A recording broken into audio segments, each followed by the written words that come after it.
لا إله إلا الله لا إله إلا الله لا إله নূরের পথ। পরীক্ষা নিরীক্ষা আছে, জাস্টিফায়াস ইমতিহান আছে। নিয়ে যা নদীর উপকূলে, তাকে পৌঁছে দে, এখন তো তার দুধের বড়ই প্রয়োজন। যা ফেরেশতাদেরকে বলে দিলেন, বাঘিনীদেরকে বলে দিলেন, বাঘিনীরা রে, এই যে বাচ্চাটা, তাকে জঙ্গলে নিয়ে যা। তোদের বাচ্চাকে যে দুগ্ধ পান করাবি, তোদের দুগ্ধ পান করানোর সাথে সাথে এই বাচ্চাটিকেও তোর দুধ পান করিয়ে করিয়ে বাচ্চাটাকে মানুষ করবি। কে বললেন? الذي أرسله بالحق بشيرا ونذيرا وداعيا إلى الله بإذنه وسراجا وقمرا منيرا أما بعد فقد قال الله تبارك وتعالى في كلامه المجيد وفي فرقانه الحميد. أعوذ بالله من الشيطان الرجيم. بسم الله الرحمن الرحيم. قد جاءكم من الله نور وكتاب مبين يهدي به الله من اتبع رضوانه سبل السلام ويخرجهم من الظلمات إلى النور ويهديهم إلى صراط مستقيم. وقال رسول الله صلى الله عليه وسلم بعثت لأتمم مكارم الأخلاق على النبي يا أيها الذين آمنوا صلوا عليه وسلموا تسليما. اللهم صل على محمد وعلى آل محمد كما صليت على إبراهيم وعلى آل إبراهيم إنك حميد مجيد. اللهم بارك على محمد وعلى آل محمد كما باركت على إبراهيم وعلى آل إبراهيم إنك حميد مجيد. بلغ العلا بكماله كشف الدجى بجماله حسنت جميع خصاله صلوا عليه وآله. رہے میرے مسکن حوالی کعبہ بنے میرا مدفن دیار مدینہ. بلغ العلا بکمالہ کشف الدجى بجمالہ حسنت جميع خصاله صلوا عليه وآله. আলহামদুলিল্লাহ। মুআজ্জিজ মুহতারাম, সম্মানিত মুসল্লিন কিরাম, সম্মানিত যুবক বন্ধুরা, পর্দার আড়ালে অবস্থানরত পরম শ্রদ্ধেয়া সম্মানিত মা ও বোনেরা, আমি আমার আজকের পবিত্র সফরের শেষ জুমাতে হাজির হয়ে আপনাদের সামনে জুমার 2 রাকাত ফরজ নামাজের পূর্ব মুহূর্তে কোরআন ও সুন্নাহর আলোকে পৃথিবীতে যত মানুষ আল্লাহ পাক প্রেরণ করেছিলেন, যত মহামনীষী পৃথিবীর জমিনে আবির্ভূত হয়েছিলেন, যত মানুষ কিয়ামত পর্যন্ত পৃথিবীতে তাদের আগমন ঘটবে, সমস্ত কুল কায়নাতের ভিতরে সর্বশ্রেষ্ঠ মহামানব যিনি ছিলেন, আমি আজকের জুমাতে সেই মহামানবের জীবনের শুরুর যেই দিকটা, জন্ম, এই জন্মলগ্ন থেকেই ওনার জীবনের সূচনা। এখান থেকে আমি আপনাদের সামনে কিছু আলোচনা তুলে ধরব, যদি আল্লাহ পাক আমাকে তৌফিক দান করেন। তো শুরুতেই শুকর গুজার হই, সকলে জবানটা করে শুকরিয়া আদায় করে আমরা আলোচনা শুরু করি যে রব আজকেরই পবিত্র সফরের শেষ জুমাতে আল্লাহ পাক আমাদেরকে আজকের জুমাতে আসার তৌফিক দান করেছেন। সকলে দিলটা খোলে সে রবকে সকলেই ইমানি চেতনায় উজ্জীবিত হয়ে সমস্বরে জবান খুলে বলুন আলহামদুলিল্লাহ। লক্ষ কোটি দুরূদ সালাম বর্ষিত হোক সোনার মদিনায় যে পেয়ারা পয়গম্বর ঘুমিয়ে আছেন জান্নাতুল বাকিতে রওজা আতহারে। লক্ষ কোটি দুরূদ সালাম তার সেই পবিত্র রওজাতে বর্ষিত হোক, সকলে বলুন আমিন। সম্মানিত হাজিরিন, সফর মাস, এই মাসকে ঘিরে যে আলোচনাগুলি ছিল টুকিটাকি আলোচনা আমি করবার চেষ্টা করেছি। মূলত সফর মাসটাই ছিল একটা কুসংস্কারমূলক আলোচনা নিয়ে। সফর মাসে অনেক ধরনের কুসংস্কার আমরা লালন করি, যেগুলি একান্তই একজন মুসলিম হিসেবে আমার জন্য সমীচীন নয়। ওই বিষয়গুলি নিয়ে আমি আলোচনা করেছিলাম। আর এই জুমার পূর্বের জুমায় আলোচনা করেছিলাম ধর্ষণ এবং ইফটিজিং নিয়ে, মনে আছে আপনাদের? আর আজকের জুমাতে আলোচনা করব এই ধর্ষণ এবং ইফটিজিং যাতে না হয়, এগুলিকে চিরদিনের জন্য নির্মূল করবার যে গাইডলাইন, যে বিশ্বনবী আল্লাহ পাকের পক্ষ থেকে দিয়ে গিয়েছেন, সেই মহামানবের জীবনের শুরুর কিছু দিক নিয়ে।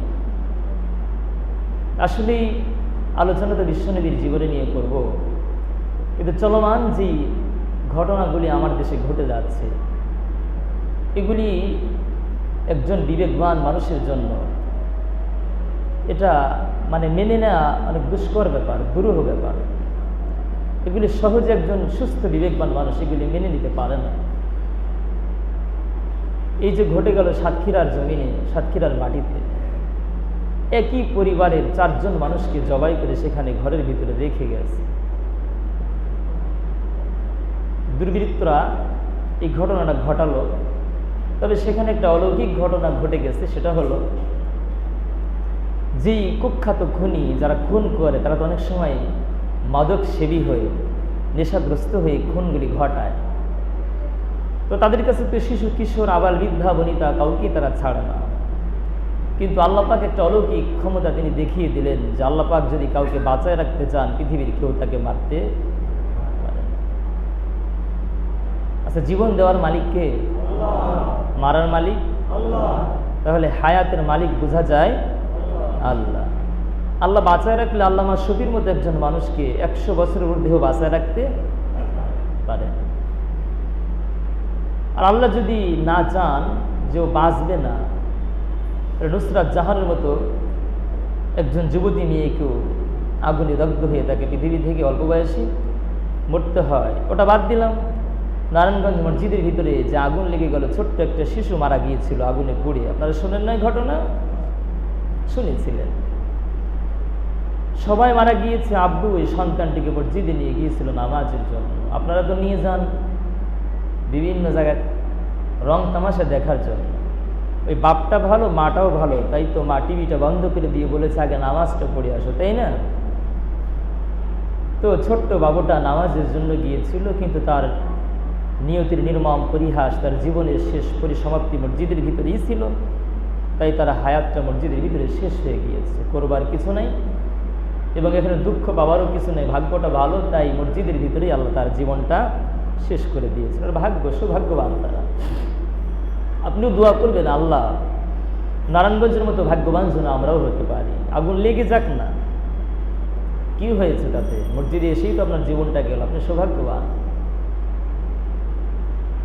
তো ভাই, বাচ্চাটা তো বেঁচে গেল, কিন্তু মা বাপ তার আপনজন সবাই চলে গেল। এখন এই বাচ্চাটার দায়ভার কে গ্রহণ করবে, কে নিবে?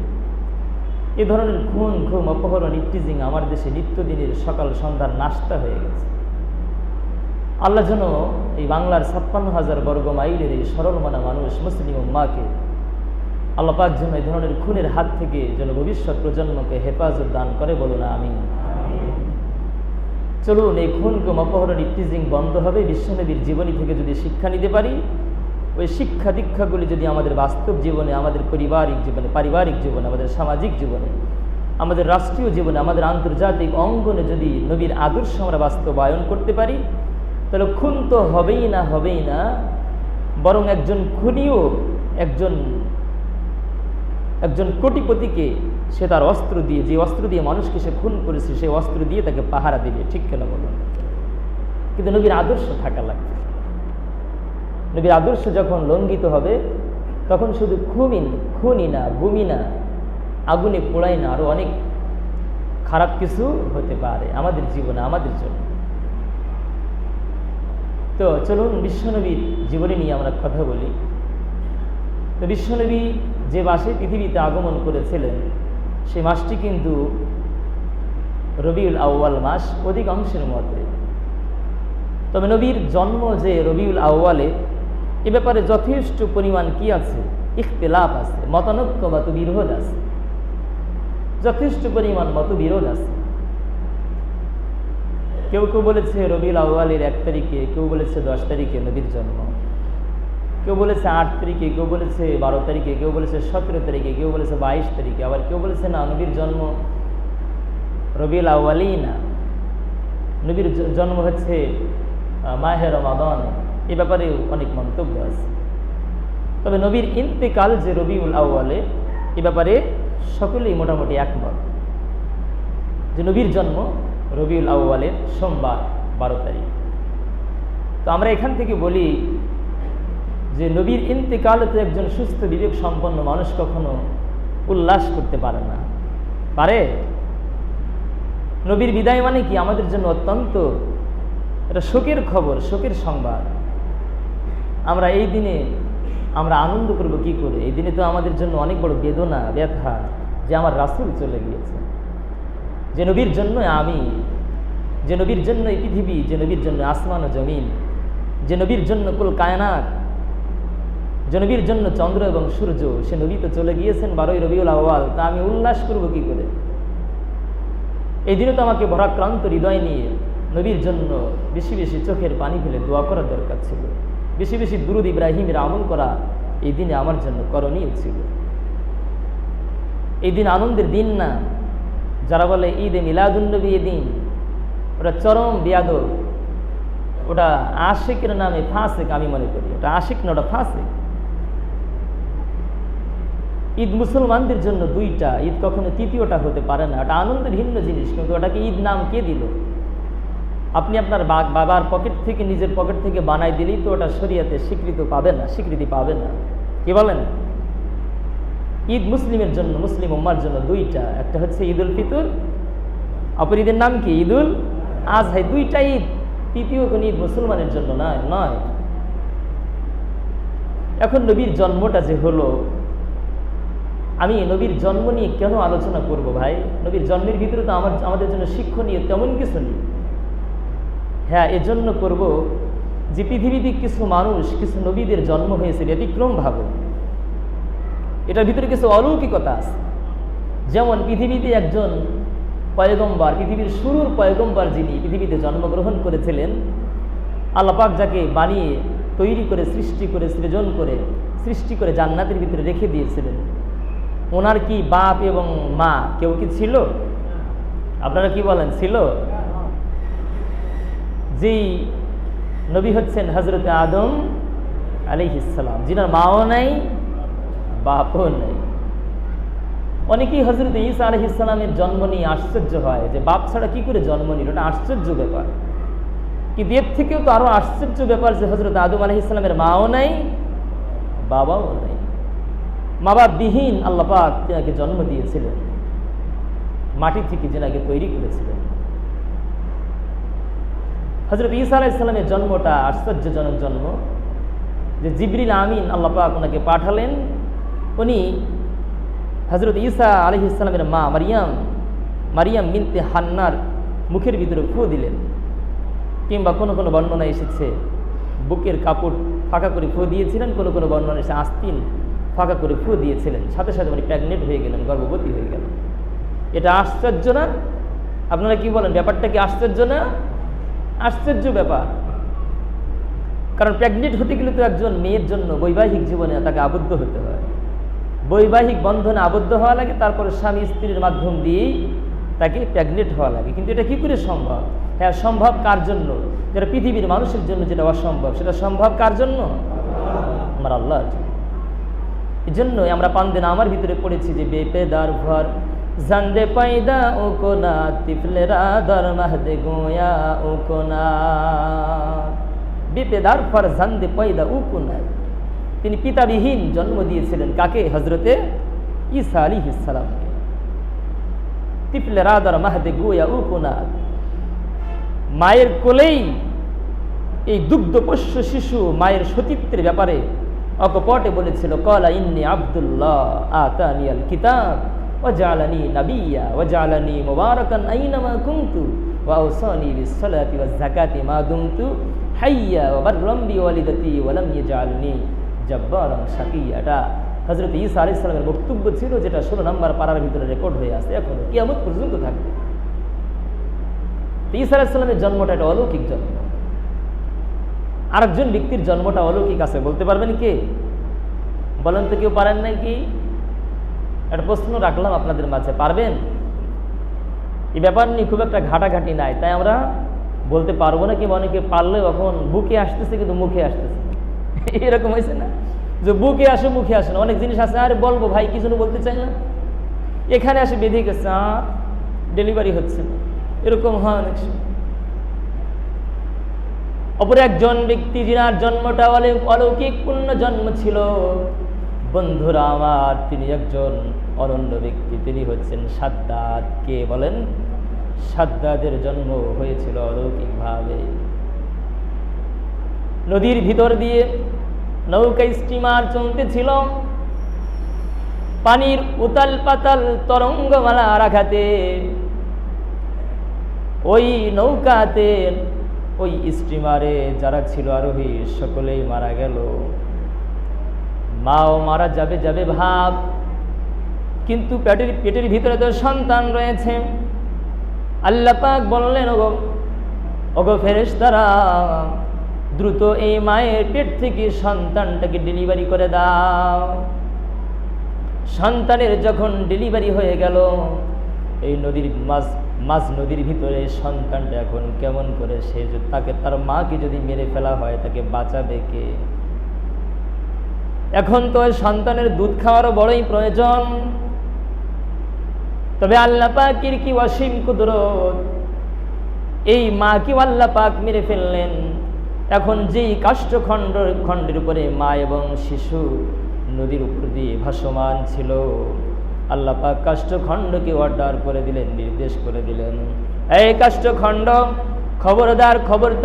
খবরদার তুই ডুববি না। এই যেই সন্তানটা আমার ডেলিভারি করলো, যেমন করে সাতক্ষীরার জমিনে 4 জন মা বাবা ভাই বোন সকলেই চলে গেল, ওই যে সদ্য প্রস্ফুটিত মাত্র হতে পারে 1 বছর কিংবা 6 মাসের সন্তান, যেমন করে আল্লাহ পাক বাঁচালেন কুখ্যাত খুনিদের হাত থেকে। আল্লাহ পাক বললেন, কাষ্ঠখণ্ড, মারবি না, এই সন্তানকে দিয়ে আমার বড় কাজ আছে, ওকে দিয়ে আমার বড় পরীক্ষা নিরীক্ষা আছে, জাস্টিফায়াস ইমতিহান আছে। নিয়ে যা নদীর উপকূলে, তাকে পৌঁছে দে, এখন তো তার দুধের বড়ই প্রয়োজন। যা। ফেরেশতাদেরকে বলে দিলেন, বাঘিনীদেরকে বলে দিলেন, বাঘিনীরা রে, এই যে বাচ্চাটা, তাকে জঙ্গলে নিয়ে যা, তোদের বাচ্চাকে যে দুগ্ধ পান করাবি, তোদের দুগ্ধ পান করানোর সাথে সাথে এই বাচ্চাটিকেও তোর দুধ পান করিয়ে বাচ্চাটাকে মানুষ করবি। কে বললেন? আল্লাহ বলে দিলেন ইশারায়, ওহি না, ইশারায় বললেন। অনেক কিছু ইশারায় কাজ হয়, ওটি বুঝবেন না, আল্লাহর ইশারায় হয়ে যায় সব কিছু। আল্লাহ ডাইরেক্ট সৈন্যবাহিনী কিংবা সৈন্যবাহিনী যেটাই বলেন, ওরা পাঠায়, কোনো কাজ করা লাগে না। আল্লাহ শুধু ইশারা করলেও, চাবি ঘোরাই দিলে হয়েছে, আর কিচ্ছু লাগে না। দেখেন না, আপনি আর আমি চলতেছি, চাবি ঘোরাই দিলেও অচল, চাবি একটু ঘোরাই দিলেও অচল। আপনার ব্রেনটা সচল, চাবি একটু ঘোরাই দিলে আপনি মাতাল, আপনি অচল, আপনি কিচ্ছু করতে পারবেন না। কোনটা ডান কোনটা বাম কিছুই করার ক্ষমতা নেই, অচল। এই বাচ্চাটিকে আল্লাহ পাক বাঘিনীর দুগ্ধ পান করিয়ে জঙ্গলের ভিতরে মানুষ করলেন। পরবর্তীতে সে হয়ে গেল সাদ্দাদ নামের বেঈমান কাফের।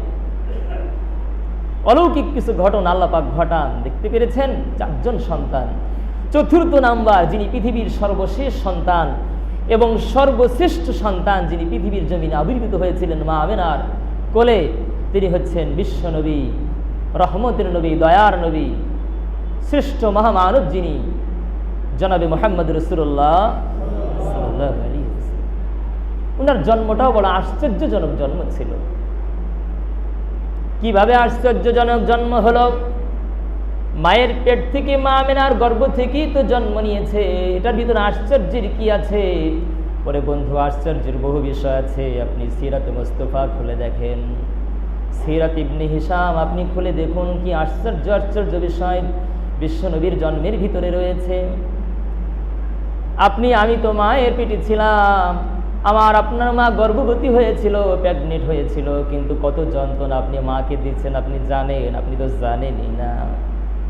কত ব্যথা, কত লাথি, কত খোঁচাম, কত অস্বস্তিকর অবস্থার ভিতরে আপনি আপনার মাকে ফেলে দিয়েছিলেন, যে আপনার কারণে আপনার মা ঠিকমতো ঘুমোতে পারে নাই, ঠিকমতো খেতে পারে না, আহার করতে পারে নাই, বসতে পারে নাই, দাঁড়াতে পারে নাই, শুইতেও পারে নাই, এপাশ ওপাশ করতে পারে নাই, কাপড় চোপড় ধুতে পারে নাই, টয়লেটে গিয়ে টয়লেট করবে সেটাও আপনার আমার কারণে আপনার মা সুস্থ অবস্থায় করতে পারে নাই। বেঈমানি কোন মায়ের লগে করে? একটু বইজা শুই না মায়ের সাথে দুর্ব্যবহার কইরেন গো মুসলমান বন্ধু। মাকে বড় কষ্ট দিয়েছিলেন, কিন্তু বন্ধুরা আমার, বিশ্বনবী তো মায়ের গর্ভেই ছিলেন, কিন্তু নবী কোনোদিন মাকে খোঁচাও দেন নাই, লাথিও মারেন নাই। বাচ্চারা পেটের ভিতরে থাকার কারণে মাঝে মাঝে মায়ের বমি বমি ভাব হয়ে যায়। বিশ্বনবী যতদিন মায়ের পেটে ছিল, কোনোদিন মায়ের একটি বারের জন্য বমি বমি ভাব কোনোদিন হয় না। এরকম অবস্থানে বিশ্বনবী তার মাকে রেখে দিয়েছিলেন, কারণ উনি একটু ব্যতিক্রম মানুষ। উনি মাকে কষ্ট দিয়ে পৃথিবীতে আসবেন এটা কোশ্চিনকালেও হতে পারে না। কারণ নবী এমন একজন মানুষ ছিলেন যে নবীর জন্ম থেকে নিয়ে শুরু করে মৃত্যু অবধি, মৃত্যু পর্যন্ত জীবনে কোনোদিন কাউকে কষ্ট দেওয়ামূলক কোনো কথা, কোনো ভাষা, কোনো ল্যাঙ্গুয়েজ, কোনো ব্যবহার, হাত দ্বারা, পা দ্বারা, জবান দ্বারা, মুখ দ্বারা, দেহ অবয়ব, এই আপাদ মস্তক থেকে নিয়ে পা পর্যন্ত এই অবয়ব কাঠামো দ্বারা এমন কোনো কর্মকাণ্ড বিশ্বনবী জীবনেও করেন নাই যে কেউ আওয়াজ পর্যন্ত করতে পেরেছে, কেউ না। হযরতে আনাস বলেছেন, কথায় কথা চলে আসে, হযরতে আনাস বলেছেন, আমি বিশ্বনবীর খেদমত করেছিলাম 1 দিন 2 দিন না, 10টি বছর বিশ্বনবীর খেদমত করেছিলাম, কিন্তু আমি যে কত ধরনের অন্যায় অপরাধ করেছি, কিন্তু নবীর এমন চরিত্র, নবীজি কোনোদিন আমার চরিত্রে তুই কাজটা কেন করলি, এমন কোনো আওয়াজ, এমন কোনো মিউজিক, এমন কোনো সাউন্ড আমি বিশ্বনবীর জবান থেকে, কণ্ঠ থেকে জীবনেও কোনোদিন শুনি নাই। সুবহানাল্লাহ। এবং উনিও এমন কোনো আচরণ কোনোদিন করেননি যে আমি আনাস সামান্যতম চুলের আঁচড় পর্যন্ত অনুভব করতে পেরেছি, এমন কোন আচরণ আমার দয়ার নবী, আমার মায়ার নবী, আমার রাসূল, আমার নবী কোশ্চিন কালো আমার সাথে উনি নবী। এজন্য আমি একটা হাদিস আমার আজকের আলোচনা শুরুতে তেলাওয়াত পাঠ করেছিলাম যে বুইসতু লিউতাম্মিমা মাকারিমাল আখলাক, চরিত্রের পরিপূর্ণ রূপ দেওয়ার জন্য বিশ্বনবী পৃথিবীতে আবির্ভূত হয়েছিলেন। মানুষকে মারার জন্য, খুন করার জন্য, অন্যায়ভাবে মানুষের ঘরে ঢুকে তাকে লোপাতাড়ি কোপানোর জন্য, অন্যায়ভাবে মানুষের সম্পদ লুণ্ঠন করে খাওয়ার জন্য, সম্পদ গ্রাস করার জন্য, মানুষকে অন্যায়ভাবে হামলা মামলা দিয়ে জেলখানার ভিতরে বছরের পর বছর, মাসের পর মাস ফেলে রাখার জন্য বিশ্বনবীকে পৃথিবীতে পাঠানো হয়নি। এবং এমন আদর্শ বিশ্বনবীর মাঝে ছিল, কোনোদিন কাউকে বিশ্বনবী কষ্ট দেন নাই। তো মাকে বিশ্বনবী কষ্ট দেন নাই। বিশ্বনবীর মা বলেন, আমি নবীকে যতদিন পেটে রেখেছি আমি সামান্যতম কোনো কষ্ট অনুভব, এমনকি আমার কলিজার টুকরা সন্তান মুহাম্মদ পেটে থাকা অবস্থায় তো আমাকে কষ্ট দেয় নাই। আমার মুহাম্মদ যখন পৃথিবীতে আমি মায়ের পেট থেকে জন্মগ্রহণ করলেন, দুনিয়ার কত মা ডেলিভারি কেসে মারাও যায় কি যায় না, কত মা পৃথিবী থেকে চলে যায় চিরদিনের জন্য সন্তানের মুখ দেখতে গিয়ে, কত মা তার জীবনটাকে পর্যন্ত দিয়ে দেয়, বিসর্জন দিয়ে দেয়। কত মা সন্তান ডেলিভারি করতে গিয়ে রক্তক্ষরণ হতে হতে মারা যায়। কত মা তার দুটো রাস্তা একত্রিত হয়ে যায়, সেলাই করা লাগে। আপনি তো মনে মনে ভেবেছেন আমি তো বড় আরামে এসে গিয়েছি। না রে ভাই না, আপনাকে বড় কষ্টের মাধ্যম দিয়ে আপনার মা আপনাকে দুনিয়াতে ডেলিভারি করেছিল। তো বিশ্ব নবীর মা বলেন, না এগুলি আমার কোনো কিছু হয় নাই, বরং অত্যন্ত আরামের সাথে, অত্যন্ত শান্তির সাথে, নিরাপত্তার সাথে আমি আমার সন্তান মুহাম্মদকে দুনিয়াতে ডেলিভারি করেছিলাম। সুবহানাল্লাহ, অত্যন্ত আরামের সাথে ডেলিভারি করেছি। মা আমেনা বলেন, দুনিয়ার সন্তানগুলি পৃথিবীতে জন্ম নেওয়ার পরে তারা তো খাতনা কি তো থাকে না, খাতনাহীন থাকে, মুসলমানই তাদেরকে করানো থাকে না, দু চারটা ওটা বিরল ঘটনাটা বাদ দেন। কিন্তু আমার সন্তান একটু ব্যতিক্রম হলো, পৃথিবীতে জন্মগ্রহণ করার পরে দেখি আমার সন্তান খাতনাকৃত অবস্থায় দুনিয়ার জমিনে জন্মগ্রহণ করেছে। সুবহানাল্লাহ। শুধুই কি তাই, দুনিয়ার সন্তানগুলি যখন জন্মগ্রহণ করে, ওটা মানুষের সন্তান হোক আর গরুর বাছুরি হোক না কেন, ছাগলের বাচ্চা হোক না কেন, যখন মায়ের পেট থেকে সন্তানটা ডেলিভারি হয় বেরিয়ে আসে, দেখবেন তার গায়ে কতগুলি ময়লা আবর্জনা লেগে থাকে। ওগুলি জন্মগ্রহণ করবার পরে তাকে ধুয়ে মুছে পরিষ্কার করা লাগে।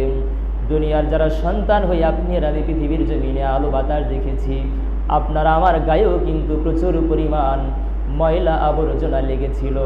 আপনি ময়লাবিহীন অবস্থায় কিন্তু দুনিয়ার জীবনে আবির্ভূত হতে পারেন নাই। কিন্তু ব্যতিক্রম বিশ্ব নবী, উনি যখন পৃথিবীর জমিনে আবির্ভূত হয়েছিলেন, কিতাবের ভিতরে পাওয়া যায় ওনার দেহে সামান্য পরিমাণ কোনো ময়লা আবর্জনা ছিল না।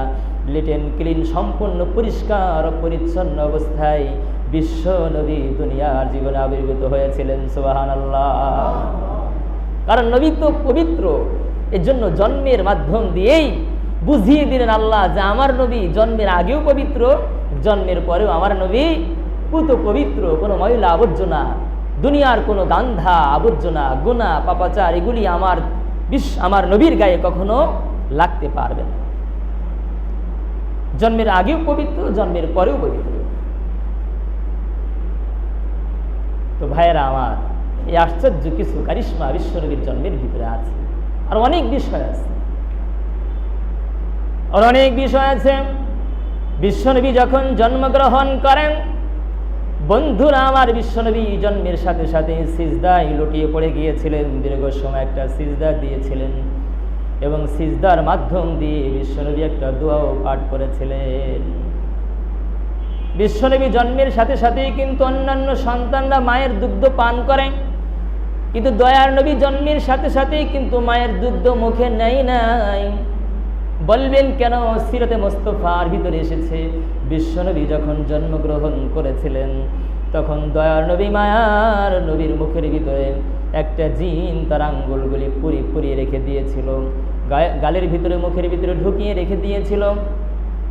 এজন্য জন্মের 2-3 দিন পর্যন্ত কোনো দুগ্ধ পান করেন নাই। 2-3 দিন যখন পেরিয়ে গেল, তখন ওই যে আবুল আহাব, যেই নবীর সুসংবাদ যেই দাসী সুয়াইবা আবুল আহাবকে শুনিয়ে দিয়েছিল যে আবুল আহাব আপনার ভাতিজা মুহাম্মদ মক্কার আব্দুল্লাহর ঘরে জন্মগ্রহণ করেছে, এই ঘটনা শোনার সাথে সাথে আবুল আহাব তার দাসী সুয়াইবাকে একটা আঙ্গুলের ইশারা দিয়ে মুহূর্তের ভিতরে আজাদ করে দিয়েছিল। নবীর জন্মের কথা শুনে এই সুয়াইবা আবুল আহাবের আজাদকৃতা দাসী, নবী জন্মের পরে মায়ের দুধ মাত্র এই 2-1 দিন তো জিন তার গালে মুখের ভিতরে আঙ্গুল পুরিয়ে রেখে দিয়েছিল, পরবর্তীতে মায়ের দুধ 2-1 দিন পান করেছিলেন, তারপরেই সুয়াইবার দুগ্ধ পান করেছিলেন বিশ্বনবী মুহাম্মদুর রাসূলুল্লাহ সাল্লাল্লাহু আলাইহি ওয়াসাল্লাম। এর পরবর্তীতে দুগ্ধ পান করলেন কার? বনু সাদ গোত্রের হালিমাতুস সাদিয়ার দুগ্ধ পান করলেন বিশ্বনবী। তো ভাইয়েরা আমার, নবীর জন্ম কতটা অলৌকিকপূর্ণ জন্ম, কতটা অলৌকিকপূর্ণ জন্ম বিশ্বনবীর জন্মটা। ভাইয়েরা আমার, বিশ্বনবী জন্মগ্রহণ করলেন, এই ঘটনাটা আব্দুল মুত্তালিবের কানে চলে গেল। আব্দুল মুত্তালিব নবীর জন্মে অত্যন্ত খুশি হলেন। নবীকে কাঁধে করে নিয়ে আব্দুল মুত্তালিব দৌড়াদৌড়ি শুরু করে দিলেন। যখন সপ্তম দিন পেরিয়ে গেল, আব্দুল মুত্তালিব নবীর জন্মের কারণে খুশি হয়ে আব্দুল মুত্তালিব আকিকা করেছিলেন এবং নবীর নাম রেখেছিলেন মুহাম্মাদুর রাসূলুল্লাহ সাল্লাল্লাহু আলাইহি ওয়াসাল্লাম। লোকেরা জিজ্ঞেস করল, আব্দুল মুত্তালিব, এত চমৎকার নাম তুমি কোথায় পেলে আব্দুল মুত্তালিব? আব্দুল মুত্তালিব বললেন, দেখো রে, আমার ভাতিজা যখন জন্মগ্রহণ করে তার এক সপ্তাহ আগে আমি স্বপ্নে দেখেছিলাম যেমন একটা ভাতিজা জন্মগ্রহণ করবে, তার প্রশংসা শুধু দুনিয়ার মানুষ, দুনিয়ার কীট পতঙ্গ, দুনিয়ার তামাম বৃক্ষ তরুলতা নদ নদী খাল বিল এগুলি শুধু করবে না, তার প্রশংসা আসমানের ফেরেশতারাও করবে। আমার যেই নাতিটা জন্মগ্রহণ করবে তার প্রশংসা আরশে আজিমের মালিক মহান আল্লাহ দুনিয়া শুরু থেকে নিয়ে কিয়ামত পর্যন্ত করতে থাকবে। সুবহানাল্লাহ। এমন এক নাতি আমার জন্ম হয়েছে, এজন্যই আমি তখন থেকে সিদ্ধান্ত নিয়েছি যার প্রশংসা করা হয় এমন শব্দটাই হচ্ছে মুহাম্মদ। এমন শব্দটা কি? মুহাম্মদ। মুহাম্মদ শব্দের অর্থই হচ্ছে প্রশংসিত। আমরা যারা মুসলমানের ঘরে জন্ম নিয়েছি, আমরা আমাদের নামের শুরুতে কি লিখি বলেন? মুহাম্মদ। কি লিখি? এটা আমরা বিশ্বনবী থেকে পেয়েছি, মুহাম্মদ। তো হযরতে রাসূল করিম সাল্লাল্লাহু আলাইহি ওয়াসাল্লামের নাম যে মুহাম্মদ, এটা নবী নিজেও বলেছেন। নবীজিকে জিজ্ঞেস করা হয়েছিল, আপনার নামগুলি কি, টাইটেলগুলি কি একটু বলেন তো? বিশ্বনবী বলেছিলেন, আনা মুহাম্মদ, আনা আহমদ, আনা হাশির, আনা আকিব, আনা হাই, আনা মাহি। এরকম বিশ্বনবী সিরাতে মুস্তাফার ভিতরে এসেছে। উনি অনেকগুলি টাইটেল একই সাথে উনি নিজের টাইটেলগুলি উনি সাহাবায়ে কেরামদেরকে শুনিয়ে দিয়েছেন। এবং আহমদ নাম, মুহাম্মদ নাম কোরআন শরীফের ভিতরেও আছে। হযরত ঈসা আলাইহিস সালাম নবীর যে সুসংবাদ দিয়েছিলেন সূরা সফের ভিতরে আছে, ওয়াইদ ক্বালা ঈসা ইবনে মারইয়াম ইয়া বানি ইসরাঈল ইন্নী রাসূলুল্লাহি ইলাইকুম মুসাদ্দিকাল লিমা বাইনা ইয়াদাইয়া মিনাত তাওরাত ওয়া মুবাশশিরাম বিরাসূলি ইয়াতি মিন বা'দি ইসমুহু আহমদ। কোরআন শরীফের ভিতরে সূরা ফাতার ভিতরে আছে মুহাম্মাদুর রাসূলুল্লাহ, আছে না নাই? আছে। বিশ্বনবীর নাম কোরআনে কারীমের ভিতরে আছে। তো ভাইয়েরা আমার, এই যে আব্দুল মুত্তালিব নাতির জন্মে খুশি হয়ে নামটা রেখে দিলেন মুহাম্মদ সাল্লাল্লাহু আলাইহি ওয়াসাল্লাম। আবু তালিবও মাঝে মাঝে একটা কবিতা আবৃত্তি করতেন, নবীর নাম যে মুহাম্মদ তিনি আবৃত্তি করতেন, ওয়াশাক্কালাহু মিন ইসমিহি লিউজিল্লাহু ফাদুল আরশি মাহমুদুন ওয়া হাদা মুহাম্মাদুন। ওয়াশাক্কালাহু মিন ইসমিহি লিউজিল্লাহু ফাদুল আরশি মাহমুদুন ওয়া হাদা মুহাম্মাদুন। এই কবিতাটা আবু তালেব মাঝে মাঝে নিজের কণ্ঠ দিয়ে আবৃত্তি করতেন। কেন আবৃত্তি করতেন জানেন? আবু তালেব যদিও কাফির ছিলেন, কিন্তু মরণ পর্যন্ত আবু তালেব বিশ্বনবীকে পৃথিবীর সব কিছু থেকে বেশি মহব্বত এবং ভালোবাসা দিয়েছিলেন। সুবহানাল্লাহ। ভাই, ব্যর্থতা কোথায় যে মুসলমানের ঘরে জন্মগ্রহণ হওয়ার পরেও বা জন্মগ্রহণ করবার পরেও আমরা বিশ্বনবীকে ভালোবাসতে শিখলাম না, জানলাম না। ঠিক কিনা? জোরে বলুন।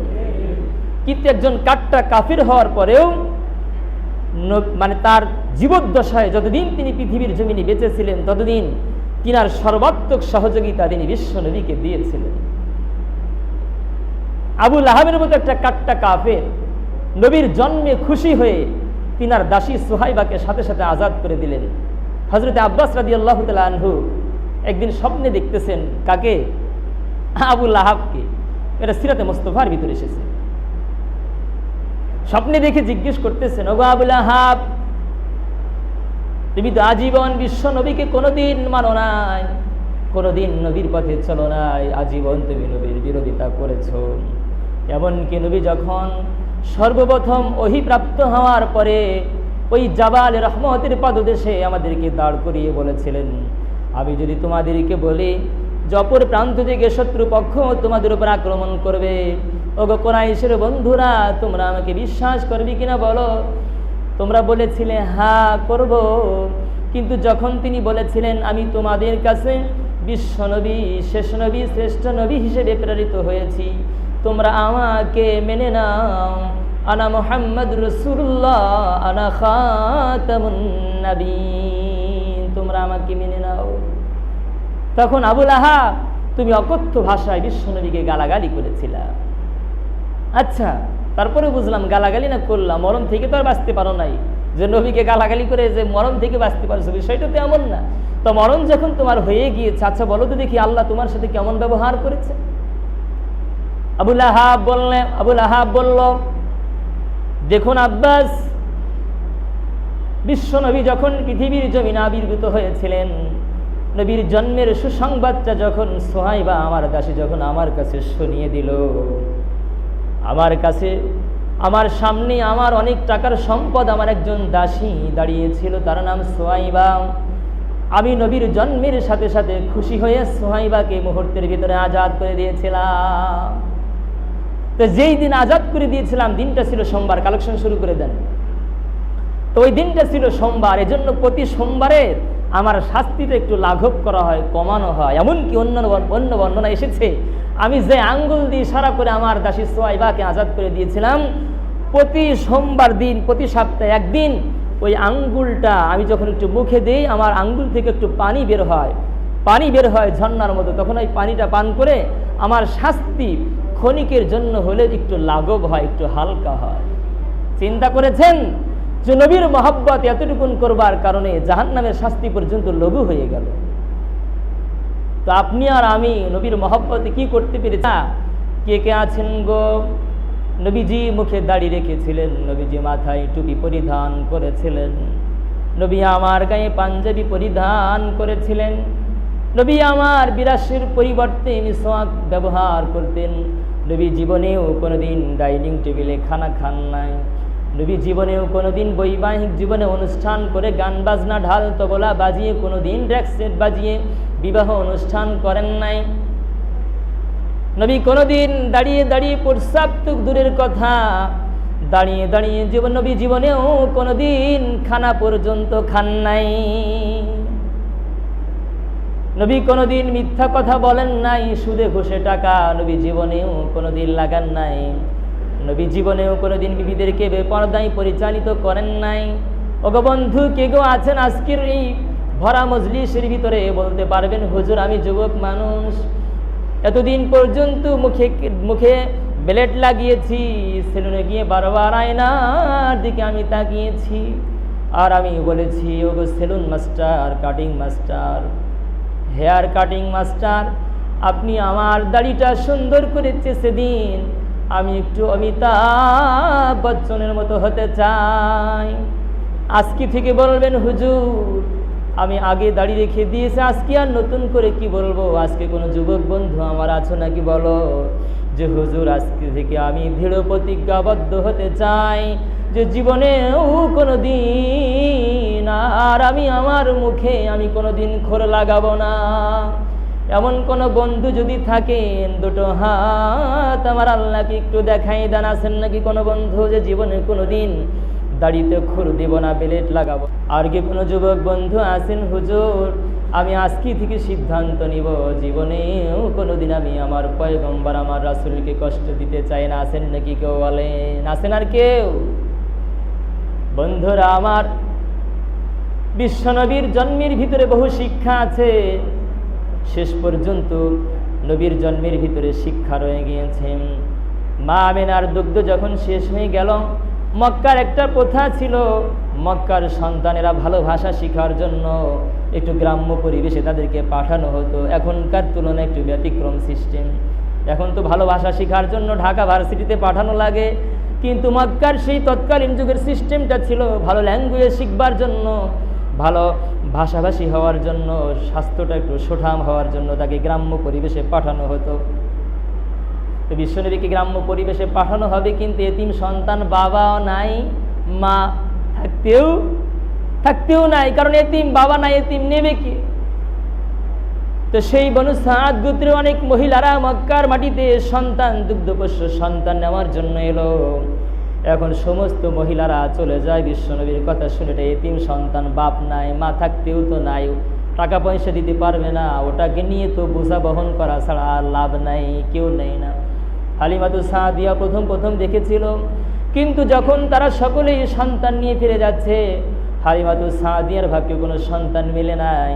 তা শেষ পর্যন্ত সিদ্ধান্ত নিল, আরে যাবার বেলায় খালি হাতে যাওয়ার সে এই ছোট্ট সন্তান মোহাম্মদকে কোলে করে নিয়ে যায়। কিন্তু ভাইরে ব্যতিক্রম হয়ে গেল, যে সন্তানটাকে নিতে চেয়েছিল না, কিছুই পাবে না দেখে, কিন্তু হালিমাতু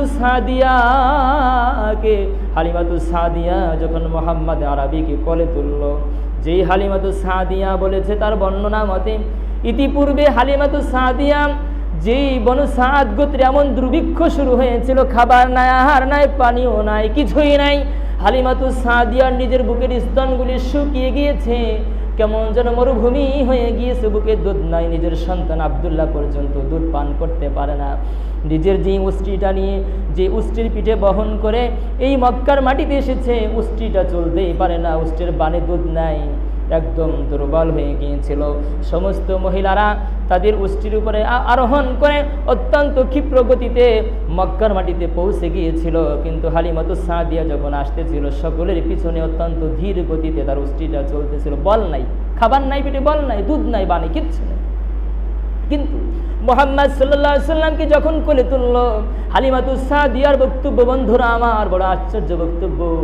যখন বিশ্বনবীকে হালিমাতু সাদিয়া কোলে তুললেন, হালিমাতু সাদিয়া বললেন, আমি কি আশ্চর্য অনুভব করলাম যে ইতিপূর্বে আমার বুকে কোনো দুধ ছিল না, আমার আব্দুল্লাহ দুধের অভাবে কান্নাকাটি করতেছিল, চিল্লাচিল্লি করতেছিল। নবীকে মোহাম্মদকে বুকে তোলার সাথে সাথে আমার দুটো স্তন দুধে ভরপুর হয়ে গেল। সুবহানাল্লাহ, ভরপুর হয়ে গেল। যে উষ্ট্রিটা ইতিপূর্বে চলার ব্যাপারে অত্যন্ত দুর্বল ছিল, চলতেই পারে না, পায়ে বল নাই, দেহে বল নাই, অত্যন্ত দুর্বল, ক্ষীণ জীর্ণ শীর্ণ হয়ে গিয়েছিল, হাড্ডিগুলি বেরিয়ে গিয়েছিল। কিন্তু আমি মোহাম্মদকে নিয়ে যখন উষ্ট্রির পিঠে আরোহণ করলাম, যেই মহিলাগুলি উষ্ট্রির পিঠে আরোহণ করে অত্যন্ত ক্ষিপ্র গতিতে প্রায় সেই বনু সাদ গোত্রে পৌঁছে যায়, কিন্তু মোহাম্মদকে নিয়ে উষ্ট্রির পিঠে আরোহণ করার সাথে সাথেই উষ্ট্রিটা এত ক্ষিপ্র গতিতে, দ্রুত গতিতে চলতে লাগলো যে সমস্ত মহিলাদের উষ্ট্রিগুলিকে পিছনে ফেলে আমি হালিমাতু সাদিয়া সকলের অগ্রে আমি সেই বনু সাদ গোত্রে পৌঁছে গেলাম। আহা, কি বরকত রে ভাই! কারণ বরকতের নবী তো রহমতের নবী, তাই বরকত শুরু হয়ে গেছে। কি যে বরকত! সময় তো ফুরিয়ে গেল, কি বলবো। একে ধাপে ধাপে পর্যায়ক্রমে, যেহেতু রবিউল আউয়াল মাস 2-1 দিন পরে আসতেছে, বলতে থাকবো যদি আল্লাহ পাক বলবার মতো তৌফিক দান করে। তো বন্ধুরা আমার, এই হালিমাতু সাদিয়া চলে গেল বনু সাদ গোত্রে। যে বকরিগুলি দুধ শূন্য অবস্থায় ছিল, মাঠে চড়াতো, ঘাস নাই, কিন্তু আই আল্লাহকে আশ্চর্য, পরবর্তী দিন যখন রাখালকে দিয়ে মাঠে ছাগলগুলি চড়ানোর জন্য পাঠানো হলো, অন্যান্য মহিলাদের ছাগলগুলি পেটে খাবার নাই, বানে দুধ নাই, একদম জীর্ণ শীর্ণ অবস্থা, কিন্তু সেই একই চারণভূমিতে এই হালিমাতু সাদিয়ার বকরিগুলি চড়ে আসে, পেট ভরা খাবার, পেট মোটা হয়ে আসে। আমাকে আজিজ সাহেবের একটা বকরি দেন না, ওনার নুরুদ্দিন সাহেবের একটা বকরি আছে না, দুটো পেট একদম এরকম খোলা থাকে, ওই রকম পেট ভরে চলে আসে। অন্যান্য মহিলার ব্যাপার কি রে, একই চারণভূমিতে চড়ে, কিন্তু আমাদেরগুলি পেট খালি, কিন্তু এই হালিমাতু সাদিয়ার বকরিগুলি এরকম পেট ভরা কেন, উষ্ট্রিগুলি পেট ভরা কেন, ব্যাপার কে বেটা রাখাল? যেই চারণভূমিতে ওই হালিমাতু সাদিয়ার বকরিগুলি চড়ে, ওখানে আমাদের বকরিগুলি চড়াবা, খবরদার, অন্য জায়গায় যাবা না, ধাক্কায় তাও যাবা না, সরবা না। ঠিকই গেছে। পরবর্তী দিনে একই অবস্থা, হালিমাতু সাদিয়ার বকরিগুলি, উষ্ট্রিগুলি একদম পেট ভরা পরিপূর্ণ, কিন্তু অন্য মহিলাদের বকরিগুলি পেট একদম জীর্ণ শীর্ণ, খালি, শূন্য। এটা কেন হয়েছে? কার বরকতে বলেন? কার বরকতে? মুহাম্মদ সাল্লাল্লাহু আলাইহি ওয়াসাল্লামের বরকতে। আজও পর্যন্ত আপনি আর আমি পৃথিবীতে বেঁচে আছি, এই আলো বাতাস, চন্দ্র সূর্য চলছে চলমান, এ নদীর পানিগুলি চলছে চলমান, রানিং, এখনো অক্সিজেন, কার্বন ডাইঅক্সাইড যাই বলেন না কেন, এগুলি যে এখনো পাচ্ছেন কার বরকতে জানেন? কোনো সময় কি আঙ্গুল দিয়ে খুঁচাই দেখিয়েছেন? এটা বিশ্বনবীর বরকতে। কার বরকতে? বিশ্বনবীর বরকতে। তাছাড়া আপনার আমার বেঁচে থাকার সামান্যতম 1 সেকেন্ডের কোনো অধিকার নেই। তো আল্লাহ পাক সেই যে নবীর বরকতে এত কিছু, যে নবীর বরকতে শেষ নবীর উম্মত হতে পেরেছি, শ্রেষ্ঠ মানুষ হতে পেরেছি, বা আখিরি জামানার শ্রেষ্ঠ মানুষ হতে আমরা পেরেছি, শ্রেষ্ঠ উম্মত হতে পেরেছি, আল্লাহ পাক যেন আমাকে আপনাকে সেই নবীর জীবনের শুরুর কিছু দিক থেকে শিক্ষা নিয়ে আমরাও যেন আমাদের বাস্তব জীবনে যেন বরকতের মানুষ হতে পারি, যেন ভালো মানুষ হতে পারি, যেন একজন আদর্শবান মানুষ হতে পারি। আল্লাহ পাক আমাদেরকে সেই তৌফিক দান করুক। সকলে বলুন আমিন। ওয়া আখিরু দাওয়ানা আনিল হামদুলিল্লাহি রাব্বিল আলামিন।